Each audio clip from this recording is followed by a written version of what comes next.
A new patch has arrived in Pokemon Unite, and so I'm here to cover a predicted tier list on what I think will happen to every Pokemon in this new patch. This tier list is already laid out from my last videos, and so if you want to know more about them, then check those videos out on the previous patches to know where they are. Everything else has not been changed, no metas have been shifted, nothing like that. So if you want to learn about other Pokemon, go to one of them videos and then come back to this one after you've watched those. But before I do anything else, there is an elephant in the room that I need to discuss, and so I'm going to make a new tier. There we go, and new to the S Plus tier is Darkrai. So, from the few days we've had so far, Darkrai has absolutely dominated the game.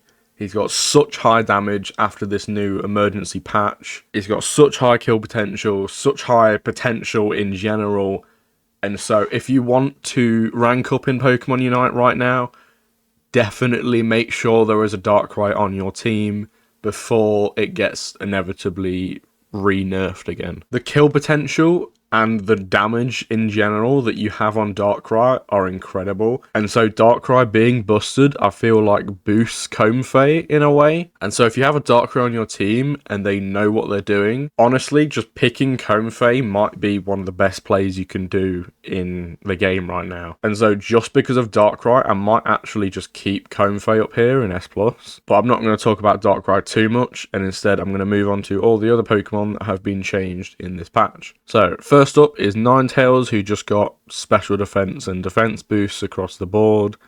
I don't think it's going to do anything in general, and so I might just keep it in the B tier. Still a very good Pokemon, but definitely gets outclassed at the minute. So if you're wanting that kind of attacker style, maybe go for something like a Glaceon or an Espeon, but it's still a pretty safe pick to use. Before anyone gets confused, this is a tier list for the lower ranks of the game. Some Pokemon may be better or worse in higher tiers of the game, but some Pokemon will also be ranked lower just because they're either harder to use for new players or they're just harder to get value out of with inexperienced players. Something like a Hooper or a Ho-Oh don't really get much value in these lower tiers. So if you're going to pick a defender at that point, I'd say go for something like an Umbreon. There was also some Blizzard, I think. Let me look at the patch. Yeah, Ability got buffed, Avalanche got buffed, Blizzard got buffed. So I feel like it's definitely better, but not quite in that break point to get into A+. Machamp is a weird one. He did get a buff, Close Combat did get buffed, but the Unite move now acts immediately, which in a way is a nerf, because you could do like a combo with Dynamic Punch, Unite move, attack for a bit, and then use the second phase of the Unite move. But now that just activates immediately, and so you find yourself sometimes missing. Like, even by just a slither, you could just miss your Unite move in the way. Whereas if you use your Unite move before, they know that it's coming, and so they can dodge that secondary attack. And so I feel like Machamp doesn't really go anywhere because he wasn't exactly buffed. And so I'm going to say he's still in the C tier. Still not great, still just gets outclassed. Moving on to Charizard, there was a pretty sizable Unite move nerf where it's like now another 20 seconds before you get your Unite move again, along with nerfs to the basic attack and Fire Blast. Generally, you're doing a lot less damage, Unite move takes a lot longer, and so I feel like for lower ranks, it's probably A tier now rather than A+. Still a great Pokemon, but again, there's just sort of better options. Urshifu Rapid Strike kind of got a rework, and so he's... what is it? Hold on, let me check again.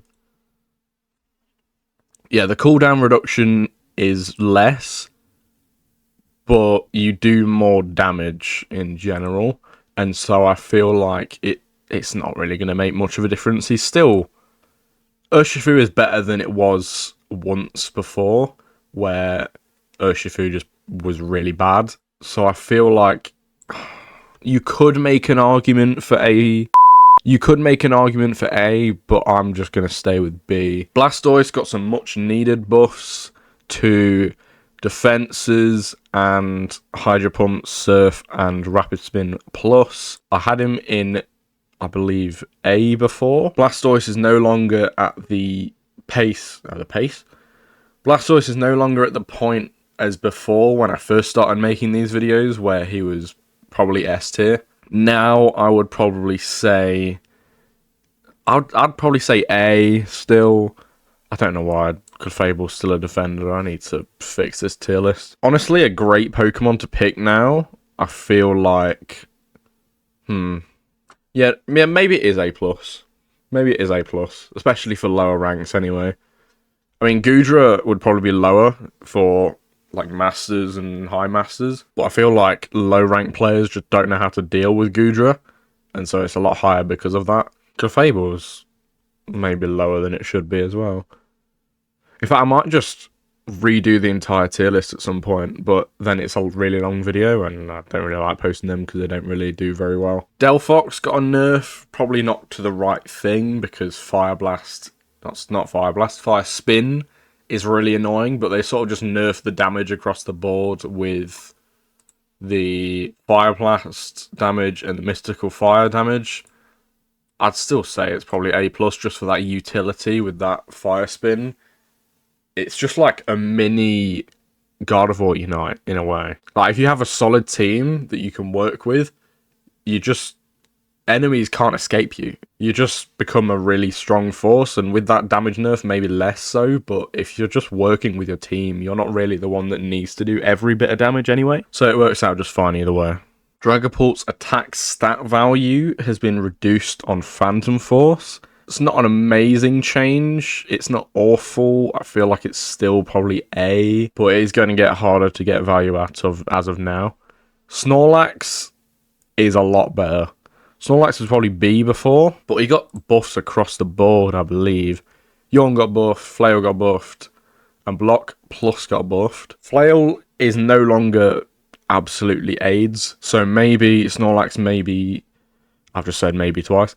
Maybe Snorlax could be a lot better. Lower tiers of the game, maybe less so, but Flail is no longer a throw pick. I'm gonna stick with B, but if someone says that they think A, I could probably argue with them for that. Lucario got an E-Speed buff to the cooldown, so the cooldown is less now. E-Speed wasn't really the one getting used before. Maybe it could be now, but I don't think it's going to make much of a difference. I'm just going to keep it an A. Still a really solid Pokemon, but the buff that they gave was not really relevant. Gyarados' main build of Dragon Breath and Bounce got a nerf to the cooldown and attack speed increase. Was A+ before.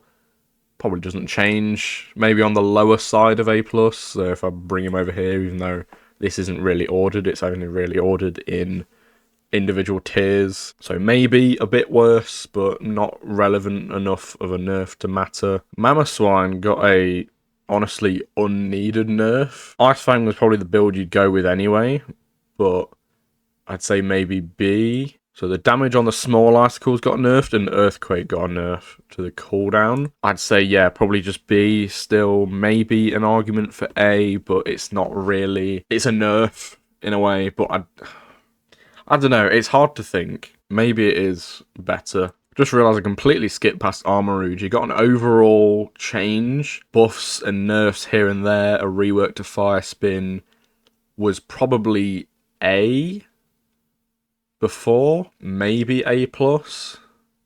I could see an argument for A+.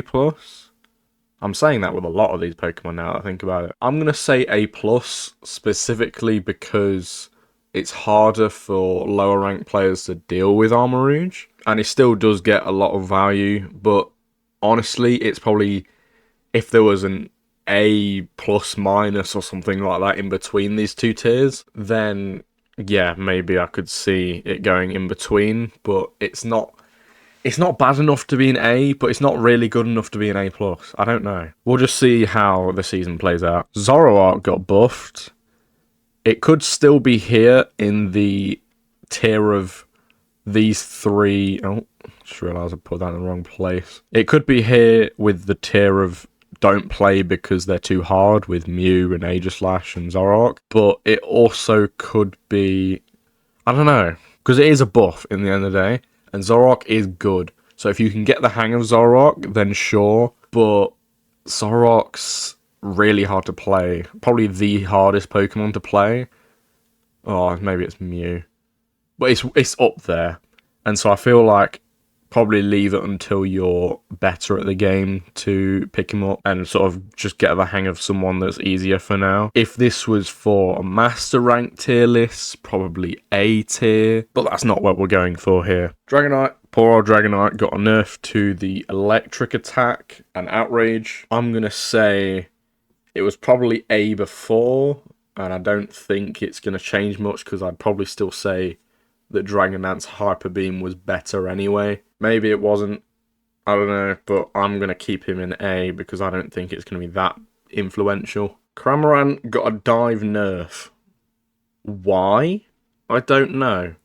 But Cram just seems to be nerfed for no reason a lot of the time. Still probably B, but it's creeping lower and lower every time. Didn't really deserve it, to be honest. And Zarina isn't changed. It was just a bug fix to do with Charizard's Unite move.